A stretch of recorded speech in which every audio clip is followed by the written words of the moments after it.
let's go to the next slide.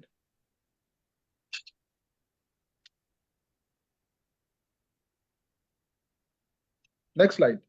Yes, I just put these two pictures so that we can have an idea of what I talked about just in the previous slide about the death rates differing from different parts of the world. If we see, if you look at Asia, of course, they are the plentiest in the world now. So they have the burden. I'm talking about the cancer cases and the deaths that occur from it. So Asia accounts for like 49.3% of all cancer cases in the world. However, it accounts for almost 58.3% of cancer deaths. You can see that the death rate is higher than the incident, the number of cases. I mean, by percentages. That shows that quite a good number of people die from Asia. You can see Europe, for instance, it accounts for 22.8% of cases or 19.6% of deaths. North America, 13.3% of cases, but 7.2% of deaths.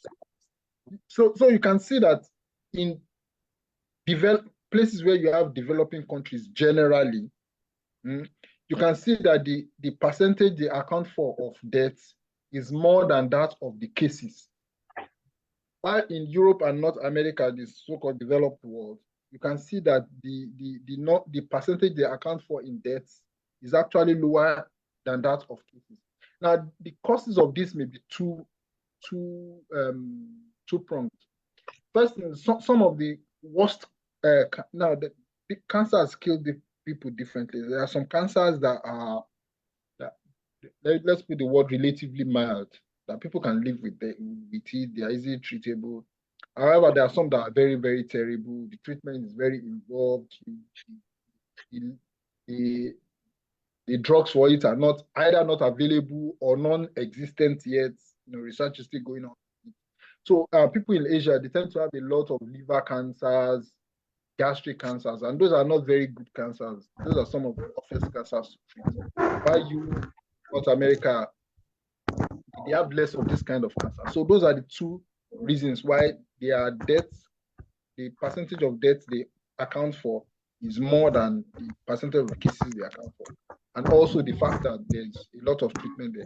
And the picture on the right, you can see the proportion of deaths, mortality, that's deaths, compared with the incidence. You can see as they are coming, for instance, Western Africa now, you can see that like 75% of males that have cancers die, and like 64% of females, 84 out of 128 women that have cancers in females die.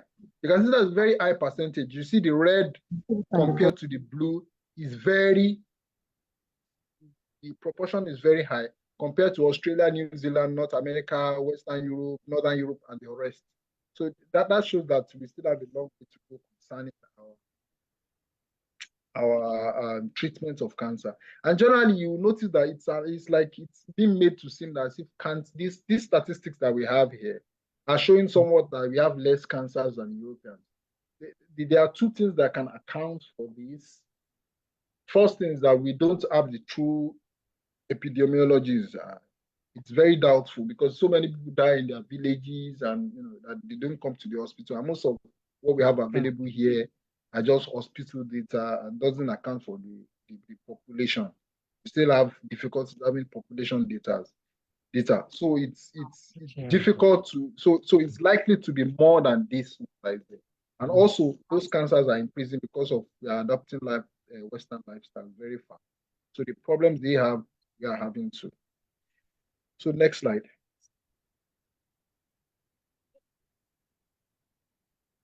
Next slide.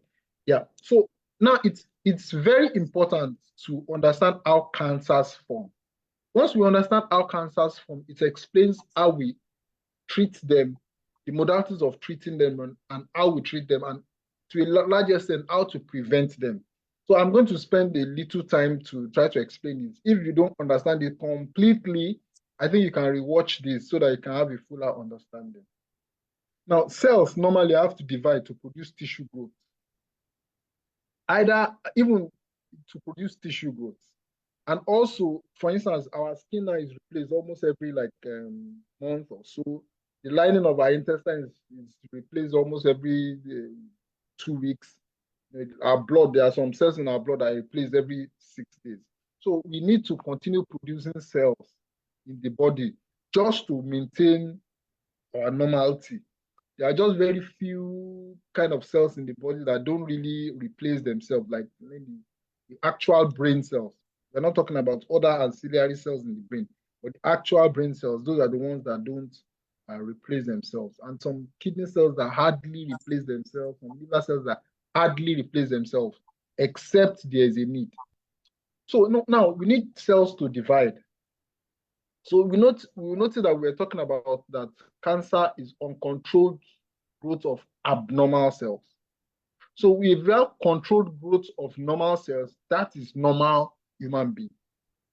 Now, if the body has a way of, now cells grow by normally you have to replicate your DNA. You replicate the DNA, so the DNA instead will now become two of it. You have double the amount you are supposed to have. Then the cell will divide in the middle and you have two cells, and they will expand and grow.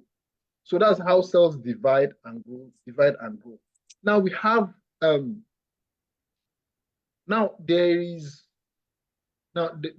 nothing is perfect. Only Allah is perfect, isn't it? So the body actually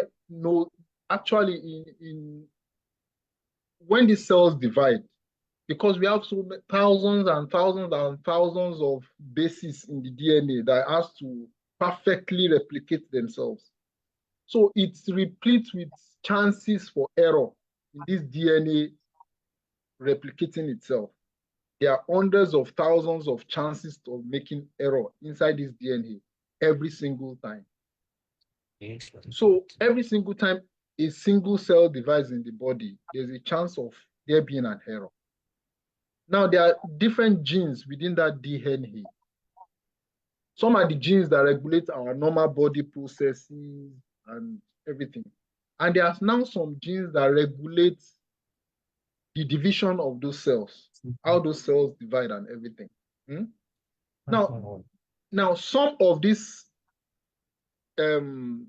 genes, some are the ones that encourage the cell to divide and divide and divide.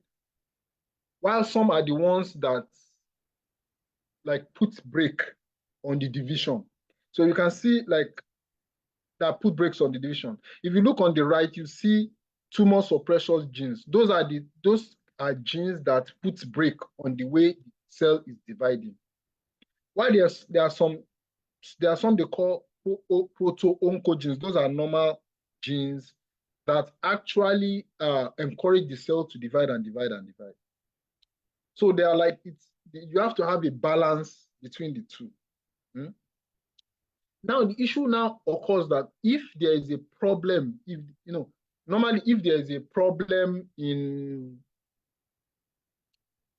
the division of the cell, if there is a problem in the replication of that DNA, if there's a problem in the replication of the DNA concerning other aspects of body function, not other aspects, the aspects guiding this division and replication itself.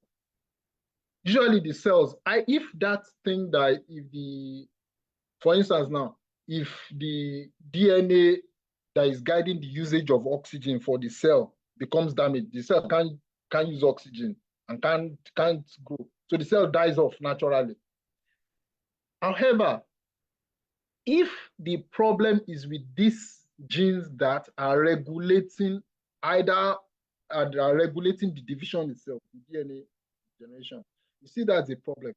So it's like, as I put in the picture on the right, it's like there's if the tumor suppressor gene itself, while replicating, is damaged. So it's akin to the brake of a car is not working. If the brake of a car is not working, the car will just be speeding now. The car will just continue speeding. You won't be able to stop the car. So normally the things that should stop the cell from dividing and dividing and dividing, you see, it's not functioning again. So the cell just continues dividing and dividing and dividing. Also, if the problem in this cell gene replication of the DNA is in those genes that I call proto-oncogenes that actually encourage the cell to divide and divide and divide. If there's a problem with them, that shows that, and now there can be two problems with them. The problem can be positive in that it makes the thing to just continue overworking. So if it's overworking, it's like this accelerator is jammed and it's just accelerating the car forward. You can see if the accelerator is jammed, the car will just continue going forward and speeding up, which is akin to also the tumor suppressor gene that is not functioning. So you either lose your brakes or the accelerator is jammed. It's the same result. The cell continues dividing and dividing and dividing. So that's basically a balance between these two things. That is actually what an imbalance between these two things, the tumor suppressor genes and the oncogenes. That's what causes cancer. However, whether the brakes fail or the accelerator is jammed to the floor and it's just the car, that is the growth of the cell is just accelerating, the result is the same, uncontrolled growth.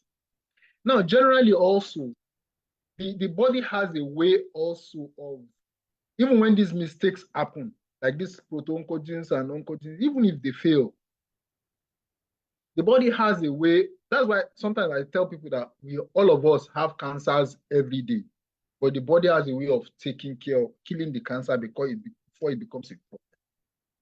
So generally, when these mistakes happen, there are some proteins that are abnormal proteins that are sick because there's a mistake in the DNA. The DNA also is the one that causes RNA to produce proteins. So there are some proteins on the cell that are secreted on the cells.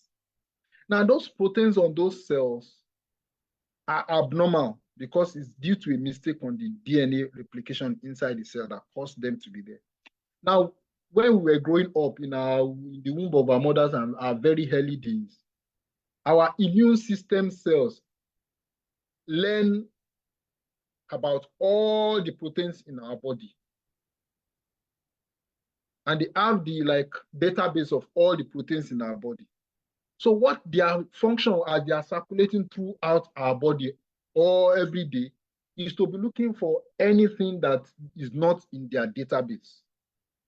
So once you find anything that is these proteins on any new cell that is not in their database, they attack that cell and kill the cell.